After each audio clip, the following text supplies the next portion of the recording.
बिस्मिल्लाहिर्रहमानिर्रहीम। peachtree-tutor.com में खुशामदीद। जब हम अपने कस्टमर्स को गुड्स या अपनी सर्विसेज क्रेडिट पर प्रोवाइड करते हैं तो definitely after specified time period हमें उनसे उस रकम की रिकवरी भी करनी है। जब हमारे कस्टमर उन अशिया या खिदमात के बदले हमें रकम अदा करते हैं जो उन्होंने हमसे उधार पर परचेज की थी, इस चीज़ को हम पेस्ट्री में किस तरह से रिकॉर्ड करते हैं इस वीडियो में हम सीखेंगे।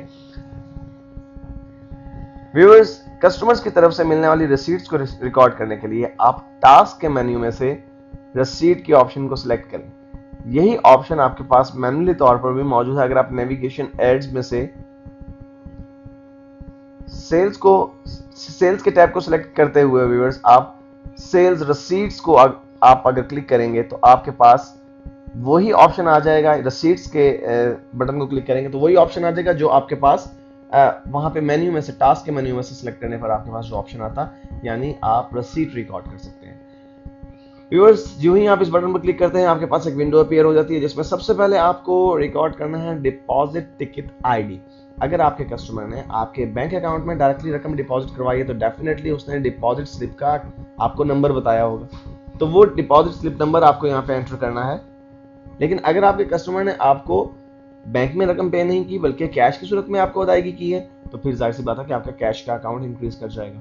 तो हम एज्यूम करते हैं कि हमारे कस्टमर ने हमें कैश पे रकम की अदायगी की है। तो व्यूअर्स, कस्टमर आईडी हमें सेलेक्ट करना है उसके बाद कि किस कस्टमर से हम रकम वसूल कर रहे हैं। अभी तक चूंकि हमने अपने कस्टमर में सिर्फ एक ही कस्टमर को ऐड किया, गैलेक्सी कंप्यूटर्स को, इसलिए जो ही मैंने गैलेक्सी कंप्यूटर को सिलेक्ट किया तो देखिए उसकी सारी हिस्ट्री हमारे सामने आ गई कि इनवॉइस नंबर 4839 के अगेंस्ट उसने जून की 11 तारीख को हमसे 9,200 रुपए की मर्चेंडाइज परचेज की थी।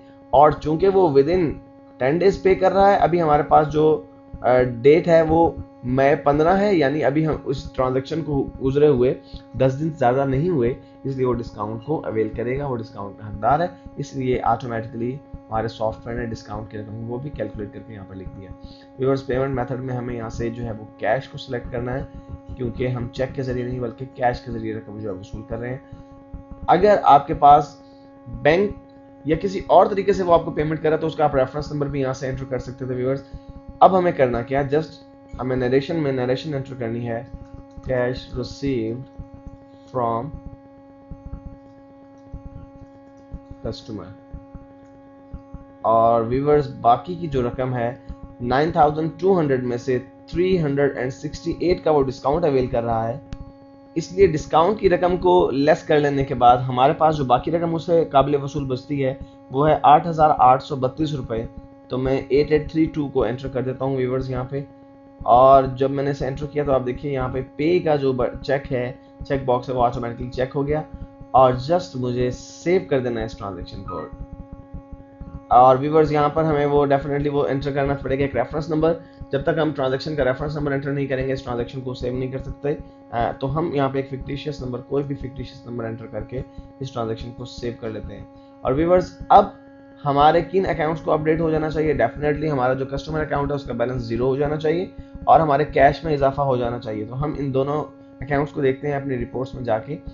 तो मैं अपने अकाउंट रिसीवेबल को डायरेक्टली यहाँ से सिलेक्ट करता हूँ और यहाँ से कस्टमर रिपोर्ट्स या कस्टमर लेजर्स को सिलेक्ट कर लेता हूँ। और यहाँ देखिए व्यूअर्स, इस वक्त हमारा जो गैलेक्सी कंप्यूटर्स है कस्टमर, उसका बैलेंस 0 हो चुका है क्योंकि उसने जितनी भी रकम अदा करनी थी वो पे कर चुका है। दूसरी चीज़ व्यूअर्स, हमें देखना है अपना कैश का लेजर। तो कैश का लेजर देखने के लिए हम यहाँ से लेफ्ट साइड से जनरल लेजर की कैटेगरी को सिलेक्ट करते हैं और यहाँ से हम चार्ट ऑफ अकाउंट भी देख सकते हैं या जनरल लेजर भी देख सकते हैं। व्यूअर्स, हमारे पास बहुत सारे ऑप्शन है, एक ही चीज़ को हम कई जगहों से जाके चेक कर सकते हैं। तो यहाँ पे देखिए कैश का अकाउंट हम अगर देखें तो व्यूअर्स, इस वक्त उसका करंट बैलेंस जो है वो 4,57,772 रुपये है।